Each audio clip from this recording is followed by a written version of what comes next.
Bonjour et bienvenue sur les mystères de l'histoire. C'est Pierre qui vous présente l'épisode 4. Dans l'épisode d'aujourd'hui, nous allons parler du saint patron de la Savoie, qui vécut après l'époque de la République romaine. Car, vous ne le savez peut-être pas, Rome fut une république avant de devenir un empire. Vous connaissez très certainement saint Patrick, le saint patron de l'Irlande. Mais saviez-vous que la Savoie aussi a son saint patron? Laissez-moi donc vous présenter aujourd'hui saint Maurice.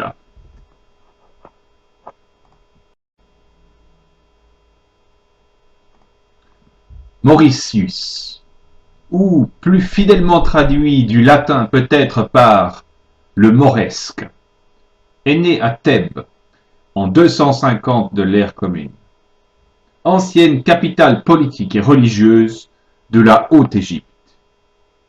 C'est aujourd'hui Luxor.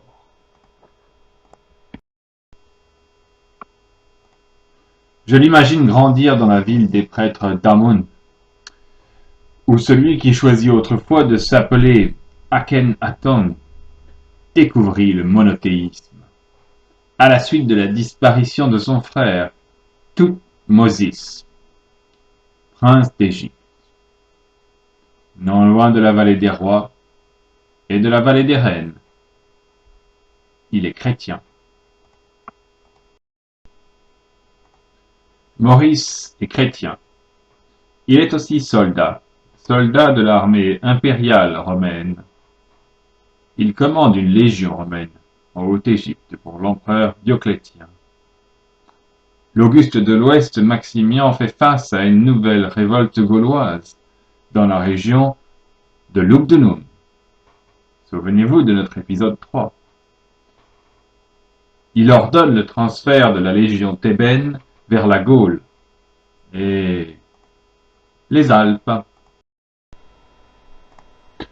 Maurice et sa légion égyptienne sont donc envoyés en opération aux abords du col du Grand Saint-Bernard, point clé de passage en Italie depuis la Germanie.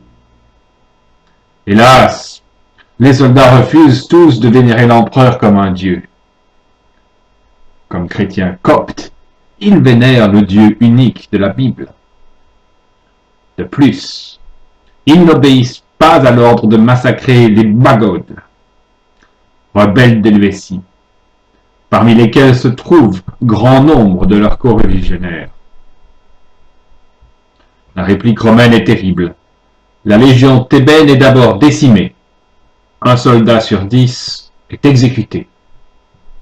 Mais cela ne change en rien à leur insubordination.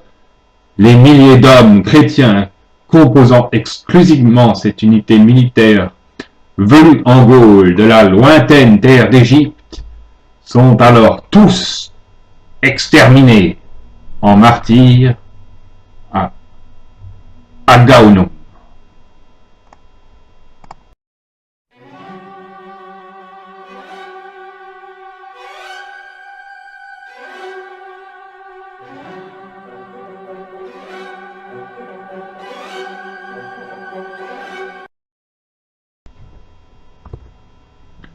Cette histoire du moins est celle que nous raconte l'évêque Euchérius de Lyon vers 450. Il parle de la découverte sur place d'un ossuaire, attestant de l'horrible massacre. L'authenticité historique de cet événement fait controverse. Encore reste-t-il que ses conséquences historiques sont indubitables.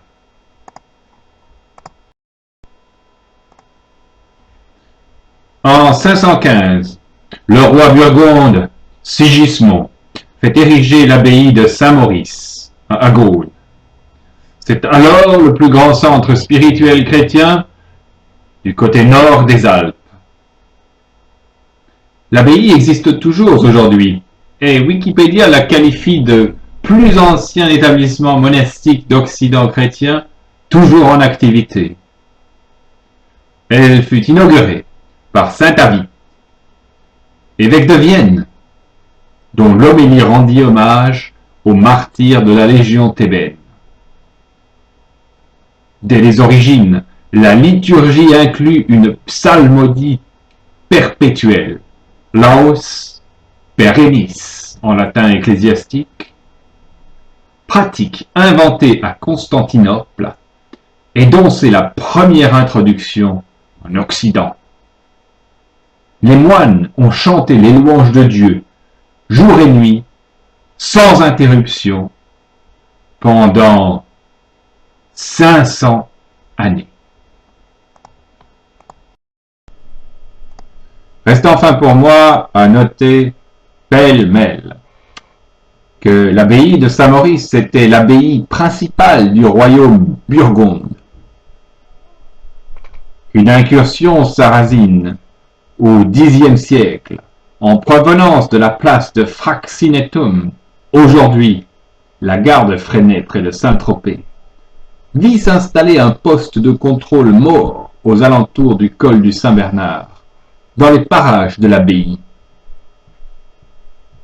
Et qu'aujourd'hui encore, l'évêché de Sion, bien que dépendant directement du Saint-Siège, ne contrôle pas les paroisses de Saint-Maurice, Vernayas, Salvan et Finhaut en Valais, qui relèvent, elles, de l'abbaye territoriale de Saint-Maurice elle-même. En guise de conclusion, je ne peux résister à la tentation de vous introduire à l'ordre de Saint-Maurice et Lazare, dont le grand maître est le chef de la maison royale de Savoie. Rappelez-vous que Saint-Maurice est en effet le patron du duché de Savoie, ainsi que du Valais. Une autre famille illustre est également connectée à Maurice, la maison impériale d'Autriche-Hongrie. Alors, chers amis, connaissiez-vous l'héritage doublement mauresque du canton de Valais en Suisse? Et la connexion des Alpes à la Haute-Égypte? Et comment expliquer le choix d'un saint que l'iconographie représente comme ayant la peau noire pour saint patron des descendants d'Humbert, dit au Blanchemin, comte en Maurienne?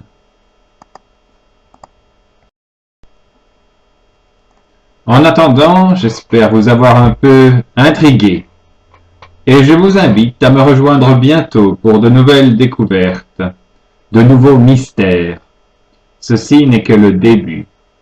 Carthago, Delenda Est. Au revoir.